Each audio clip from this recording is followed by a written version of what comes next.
Bismillahirrahmanirrahim. Assalamualaikum warahmatullahi wabarakatuh. Ya, perkenalkan, nama saya Tirta Direksa Ramadian, mahasiswa Program Studi Pendidikan Teknik Bangunan Universitas Negeri Jakarta.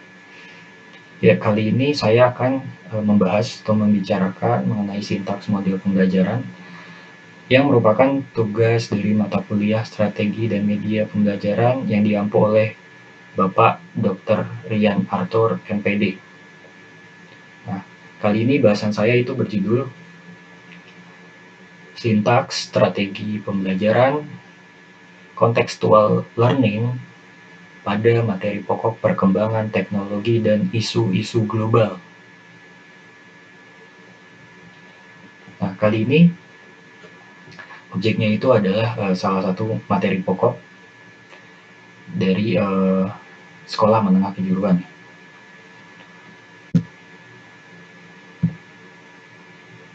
Yang pertama, saya akan membahas mengenai SMK dulu. Nah, menurut definisi dari Kemdikbud, bahwa sekolah menengah kejuruan atau SMK merupakan pendidikan formal yang menyelenggarakan pendidikan kejuruan pada jenjang menengah atas yang memiliki tujuan membentuk lulusan yang siap memasuki dunia kerja, dipekerjakan atau sebagai wira swasta.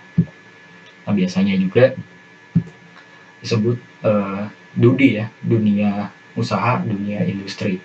Nah, SMK ini lebih menitik beratkan pada keterampilan yang bersifat praktis dan fungsional yang berisi aspek teori, mengarahkan pada pemberian bekal kecakapan atau keterampilan khusus, mengutamakan kemampuan yang mempersiapkan untuk langsung memasuki dunia kerja. Kemampuan yang dibentuk pada peserta didik SMK tidak hanya dalam bentuk hard skill, namun tidak kalah penting juga yaitu soft skill-nya.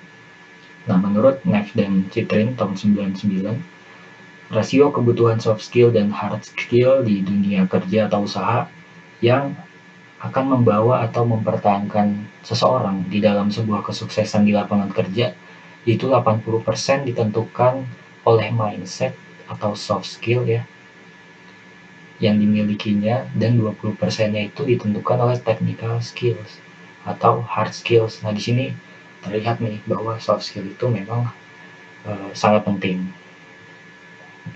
Nah, oleh karena itu, menurut pernyataan tersebut dan juga terdapat kebutuhan di industri, maka target-target seseorang atau peserta didik itu harus mempunyai atau memiliki keterampilan abad 21 ya. Keterampilan abad 21 itu disebut 4C ya. Di situ ada communication, collaboration, creative, dan critical thinking. Nah, seperti namanya nih, sekolah menengah kejuruan memiliki program studi yang mengarahkan kemampuan dan keterampilan khusus. Salah satunya bidang keahlian teknologi dan rekayasa dengan kompetensi keahlian desain pemodelan informasi bangunan. Materi pokok yang mempelajari fokus kalian bidang terkait. Di antaranya yaitu materi pokok perkembangan teknologi dan isu-isu global dengan tujuan pembelajaran, yaitu untuk mencapai peserta didik mampu menjelaskan perkembangan teknologi dan isu-isu global terkait desain pemodelan dan informasi bangunan dengan menggunakan kata-kata sendiri. Nah, pada materi pokok ini itu juga ada beberapa elemen atau materi ajar yang lebih fokus gitu. Nah, di sini di materi pokok ini tuh membahas diantaranya ada ini, green building, sustainable building, dan green architecture ya. Karena memang green building ini merupakan isu-isu yang aktual saat ini. Apa sih green building? Green building adalah konsep bangunan yang memperhitungkan aspek tepat guna lahan, efisiensi energi, konservasi material dan sumber daya untuk mencapai tujuan manajemen lingkungan yang meminimalisir dampak negatif. Jadi itu merupakan kegiatan-kegiatan dari desain, pembangunan sampai pembongkaran, itu kegiatan-kegiatan konstruksi ya, pembangunan itu memiliki dampak ekonomi dan sosial. Selain itu juga memunculkan dampak kepada lingkungan, alam. Nah, maka dari itu pengetahuan tentang green building mendorong peserta didik pada SMK untuk mampu mengaplikasikan, meminimalisir dampak lingkungan, serta memiliki kemampuan pemahaman untuk diterapkan di lapangan pekerjaan. Terkait materi pokok ini, kita bisa mendapatkan nih bahwa konsep yang dipelajari itu erat kaitannya dengan kondisi lingkungan yang dapat digambarkan atau dikaitkan dengan keadaan-keadaan sehari-hari si peserta didik ini. Nah, selanjutnya itu ya kita menentukan nih strategi atau model pembelajaran yang baik dan relevan tentang materi green building ini. Ya. Nah, strategi pembelajaran itu adalah keseluruhan pola umum kegiatan pendidik dan peserta didik dalam mewujudkan peristiwa pembelajaran yang efektif untuk mencapai tujuan secara efektif dan efisien, terbentuk oleh paduan antara urutan kegiatan, metode, dan media pembelajaran. Nah, seperti yang sempat dibahas di awal ya, ada target untuk mencapai keterampilan abad 21 yaitu 4C. Nah, untuk membekali peserta didik dengan soft skill juga berarti dapat memberi nilai-nilai dan makna pada pembelajaran. Ya. Nah, dari sekian banyak model pembelajaran, ada beberapa diantaranya yang sangat baik untuk melatih nih soft skill dan meningkatkan high order thinking skills nih HOTS pada peserta didik. Di antaranya itu ada cooperative learning, experiential learning, dan contextual learning. Nah, kali ini yang akan digunakan atau yang dipilih itu pembelajaran kontekstual atau contextual learning, yang merupakan konsep belajar mengajar yang membantu guru mengaitkan antara materi yang diajarkan di kelas dengan situasi dunia nyata peserta didik dan mendorong peserta didik membuat hubungan antara pengetahuan yang dimiliki dengan penerapannya dalam kehidupannya sebagai individu, anggota keluarga, dan masyarakat, menurut Hasnawati. Nah, maka model pembelajaran yang digunakan ini, pembelajaran kontekstual. Ya. Nah, dalam pembelajaran kontekstual, peserta didik tidak hanya sekedar mencatat dan mendengar nih, namun belajar merupakan proses terjadinya pengalaman ya secara langsung yang diharapkan perkembangan peserta didik terjadi secara utuh yang tidak hanya berkembang dalam ranah kognitif saja, namun juga dalam sisi afektif dan psikomotorik. Nah, dalam penerapan model pembelajaran kontekstual itu melibatkan 6 komponen pembelajaran. Ada constructivism, inquiry, questioning, learning community, modeling, reflection, dan authentic assessment. Nah, dari komponen-komponen ini ya, yang terdapat dalam model pembelajaran kontekstual, maka dapat dibedah di sintaks pembelajaran kontekstual mengenai materi pokok perkembangan teknologi dan isu-isu global sebagai berikut ini. Ya. Nah, konstruktivism yang tahap pertama nih, konstruktivism. Nah, di sini guru memberikan persepsi dengan kata kunci ya, yang berkaitan dengan materi yang dipelajari, di mana bertujuan untuk mengaktifasi atau memunculkan pengetahuan yang sudah ada pada peserta didik.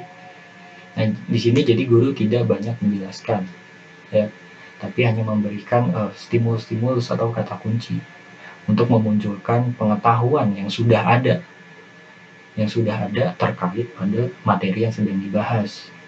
Seperti itu. Tahap kedua yaitu inquiry. Nah, di sini guru mengarahkan peserta didik untuk mencari dan menemukan informasi atau pengetahuan dari berbagai sumber secara menyeluruh sampai terperinci untuk mengkonstruksi pengetahuan yang ada pada peserta didik dengan pengetahuan yang baru ditemukan. Jadi kita bahas dulu nih. Pembelajaran kontekstual ini salah satu model pembelajaran dari teori konstruktivisme, di mana teori konstruktivisme ini maksudnya yaitu proses yang mengkonstruksi pemikiran, pengetahuan di otak peserta didik. Nah, pengetahuan ini tuh ada pengetahuan yang sudah ada yang tadi di tahap awal, dengan pengetahuan yang baru ditemukan nih, entah itu pengetahuan ditemukan baik observasi mencari tahu atau transfer informasi dari pendidik seperti itu. Nah, pengetahuan-pengetahuan ini lalu dikonstruksi nih, ya, diorganisir dalam otak peserta didik sehingga akan namanya disebut yaitu scaffolding, seperti itu. Nah, tahap selanjutnya yaitu ada questioning ya, atau bertanya. Nah, di sini guru memberikan kesempatan pada peserta didik untuk menyuguhkan pertanyaan dan merumuskan masalah dari pertanyaan yang muncul. Nah, tadi setelah tahap 1 dan 2 ya, setelah dikonstruksi nih pengetahuannya, tentu akan muncul hal baru nih, ada konsep baru ya dari pengorganisir atau penyatuan pengetahuan lama dan baru ini, pasti akan muncul fenomena dan fakta baru. Nah, di sini akan muncul banyak pertanyaan nih dan banyak masalah seperti itu. Jadi di sini dari pertanyaan yang muncul dan dari masalah-masalah yang timbul, nah di sini harus si peserta didik ini diarahkan untuk memunculkan pertanyaan tersebut dan merumuskan masalahnya. Tahap selanjutnya yaitu learning community. Di sini guru mengarahkan peserta didik untuk membentuk kelompok yang heterogen. Kelompok belajar memiliki tujuan agar peserta didik dapat berkomunikasi dengan bertukar pikiran dan pengalaman, berdiskusi mengenai pertanyaan yang muncul, berkolaborasi dalam menganalisis masalah dan mencari pemecahan masalahnya. Nah, di sini kita bahas dulu kenapa kelompoknya heterogen ya. Nah, karena di sini pembelajaran ini sekali lagi ditekankan pada pengalaman ya, dimana semakin banyak latar belakang dalam suatu kelompok itu yang berbeda, maka akan semakin kaya informasi yang didapat ya, karena semakin banyak sudut pandang seperti itu. Karena di sini si peserta didik akan berkomunikasi ya, berdiskusi dan berkolaborasi gitu untuk memecahkan permasalahan. Selanjutnya yaitu tahap kelima adalah modeling. Di sini guru mau menyajikan model dan gambaran jelas dari materi yang dibahas. Nah, gambaran tersebut bisa didapatkan melalui media pembelajaran serta observasi dari lingkungan sekitar peserta didik. Nah, di sini nih penggambaran yang model, pemodelan gitu loh. Untuk memberikan gambaran yang lebih jelas lagi kepada peserta didik. Nah, di sini bisa berupa audio visual, video atau gambar. Ataupun di sini kan mempelajari green building ya, sebuah bangunan, di mana bangunan ini pasti banyak terdapat di lingkungan sekitar si peserta didiknya ini ya. Jadi lingkungan sekitar bisa sebagai media gitu, bisa diobservasi oleh masing-masing peserta didik. Selanjutnya ada tahap ke-6, reflection. Guru mengarahkan peserta didik untuk melihat ke belakang mengenai proses belajar yang telah dilakukan. Guru menekankan pada penambahan pengetahuan baru peserta didik dengan bertanya kepada peserta didik. Nah, di sini peserta didik dibawa untuk melihat ke belakang nih, mengorganisir kembali, menganalisis kembali, dan mengklarifikasi kembali, serta mengevaluasi hal-hal apa yang telah dipelajari nih dalam proses belajar. Ya, tentu di sini guru menekankan atau supaya si peserta didik ini lebih menjelaskan atau mengangkat pengetahuan-pengetahuan baru dibanding pengetahuan-pengetahuan lama atau yang sudah ada. Nah, tahap terakhir yaitu authentic assessment, proses pengumpulan informasi peserta didik dari hasil belajar dengan menguji pemahaman yang dapat dijelaskan dan kemampuan yang dapat dilakukan oleh peserta didik. Nah, di sini yaitu ya tahap penilaian, ya, tahap penilaian otentik untuk mendapatkan datanya itu berupa ya sejauh mana nih si peserta didik perkembangannya gitu dari segi kemampuan dan keterampilannya. Nah, di sini banyak model penilaian yang dapat digunakan, ada observasi, ada portofolio, dan jurnal kegiatan atau pengalaman. Nah, seperti itu. Nah, jadi contextual learning, model pembelajaran kontekstual, itu sekali lagi menekankan proses belajar pada pengalaman yang mengarahkan interaksi peserta didik dengan lingkungannya. Peserta didik ini berpotensi dapat menyatukan pola-pola yang ada untuk mendapatkan makna yang unik atau baru ya. Jadi tadi pengetahuan baru dan pengetahuan lama ya itu disatukan sehingga muncul konsep atau makna atau nilai pengetahuan baru yang dapat disimbolkan oleh si peserta didik ini. Nah, Masalah yang terdapat di lingkungan akan memancing rasa penasaran yang akan meningkatkan ketertarikan sehingga lebih termotivasi untuk mempelajarinya serta dapat meningkatkan kemampuan berpikir kritis dan penyelesaian masalah peserta didik. Ya. Jadi di lingkungan itu pasti banyak masalah dan masalahnya ini dekat dengan kehidupan si peserta didik ini sehingga peserta didik ini tentu lebih mudah memahami ya, lebih mudah menggambarkan gitu. Nah, sekian penjelasan atau bahasan kali ini. Terima kasih atas perhatiannya. Mohon maaf bila ada kesalahan. Wassalamualaikum warahmatullahi wabarakatuh.